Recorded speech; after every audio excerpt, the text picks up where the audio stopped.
Hey guys, it's me again. In today's lesson, well, actually, on the last lesson, we were covering what to say when a seller calls you, all based on your marketing. Use the lead sheet. Today's lesson, what I'm going to do is cover setting up the appointment based upon the information. Let's assume you have a deal. Let's assume they will sell it for what they owe, because that's the criteria you're going to go by. Will you sell it for what you owe? If they say yes, you go ahead and you ask them, okay, if we agree upon terms, I would like to come out and take a look at the house. While I'm out there, if I like what I see, are you ready to get the paperwork out of the way? If they say yes, go ahead and set up an appointment, as soon as possible. Once you get it down, you can set it up where you can send certain agreements via email through DocuSign or what have you. But you want to make sure you get a bit of a commitment before you go out. You don't want to be making dead trips, wasting gas. Gas is too expensive for you to be making dead trips. Learn from what I've learned already. You don't have to make the same mistakes I made at the beginning. You can just fast track past that and just and make sure you get a commitment, at least a partial commitment. If they're married, both spouses have to be there. You don't want to have to explain it to just one, and trust that they're going to be able to explain things to the other spouse uh, who's not there. Plus, how are they going to make a decision if just one of them's there? If both of them live in the house, they're married. You need to get both of them there to sign off on whatever paperwork you bring. Um, don't fall for any looky-loo tricks. Here's what you want to do. If they say yes, say, "Are you married?" Okay, I'm gonna. Your spouse has to be there because we need her to get. She needs to understand everything, and okay, the paperwork as well.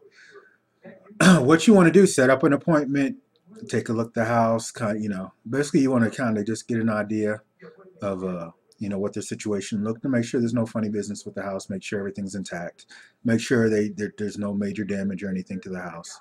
If you like what you see, at the very least you want to bring a purchase and sale agreement, and you want to bring an authorization to release. The purchase and sale agreement is a document that you use to just it just signifies that you as the buyer agree to buy, the seller agrees to sell, and there's a little consideration just to bind the agreement. You have any questions about that as far as how to fill it out? I'm not an attorney. I can show you examples of what I've done in order to complete a purchase and sale agreement. But you can or you can have an attorney do it. But I'm going to show you. You want to bring a blank agreement, but you do want to learn how to fill it out. Also, you want to bring an authorization to release. The authorization to release allows for you to contact the lender of the mortgage that's on the house so that you can get information from it, as far as the balance. If it's in arrears, just verify the numbers. You're going to have to fax it over to them, to whatever lender, whether it's Chase, Wells Fargo, or what have you.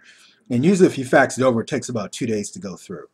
You just want to call, just to make sure they received it. Call to get the number, say, I have an authorization to release. What do I fax it to? They'll give you the fax number. You send a little cover sheet along with the authorization to release, and fax it over. Usually it takes them about 2 days to upload it into their database so that you can make calls directly without having to have the seller there, because it's under their social security number and you're not going to be able to access it any other way. Now, if you look on the screen, you'll see that I'm in Google Docs. I store these documents in Google Docs. That way I don't have to look for them. Before Google Docs, I always used to have to search around trying to find the documents every time I needed one. Google Docs is a godsend. As you can see, I have a lot of them here, and it's in alphabetical order. Let me show you.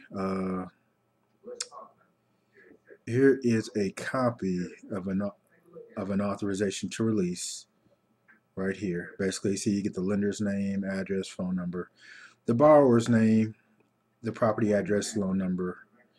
Uh, the undersigned authorizes to release any and all information to the above listed on the loan, agents, or arrears.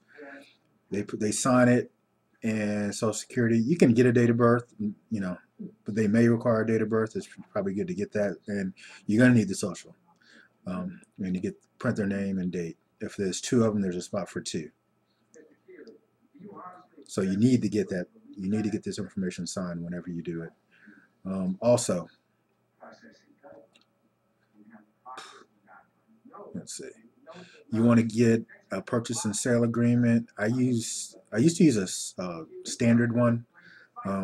There's a truck agreement that realtors use, and my attorney and some other people that are doing a similar way of investing suggest using that. I'm not a realtor, so I'm not bound to use that agreement. I have it available, and if you're in Texas and you need it, I can send it to you. Just let me know.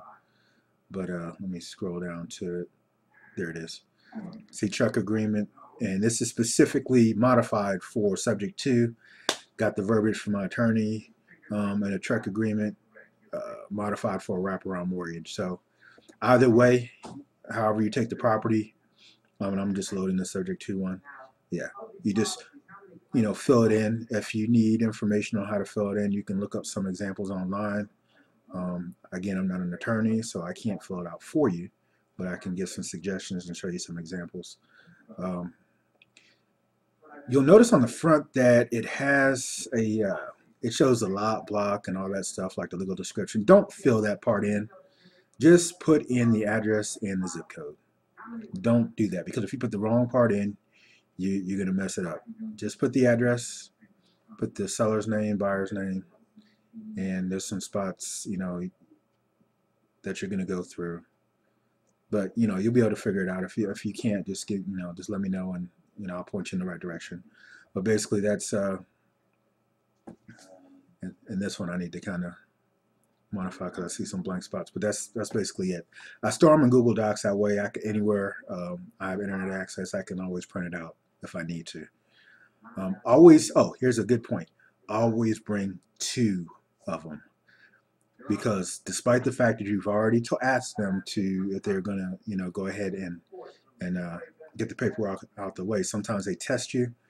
You do not want to give them a filled out document. You're not a lawyer, and you don't want them shopping it around. If they say, I want to have somebody look at the documents, give them the blank copy. Don't give them the filled out copy. If they question it, say, hey, it's our company policy. We do not give out filled out contracts that are not signed by both parties. And that's that. Don't give them out a filled out document that's not signed. Don't do it. Just a little warning. Now, assuming you get everything signed, you get the purchase and sale agreement filled out, you get the authorization of information, release of information filled out, you want to send the purchase and sale agreement either to a title company that you're aware of, that you can work with, or to a real estate attorney, because you need to do a title search right away, just to make sure there's no liens or anything against the property, or make sure it's not in foreclosure and they may have lied to you. You want to go ahead and fax over the authorization to release to the lender. So you want to make sure, get the purchase and sale agreement over to a title company or a real estate attorney to go ahead and check title, and send the authorization to release to the mortgage holder, the lender, so you can make sure that what the numbers are correct. Okay, next lesson is going to be following up to go ahead and set up closing once everything turns out okay.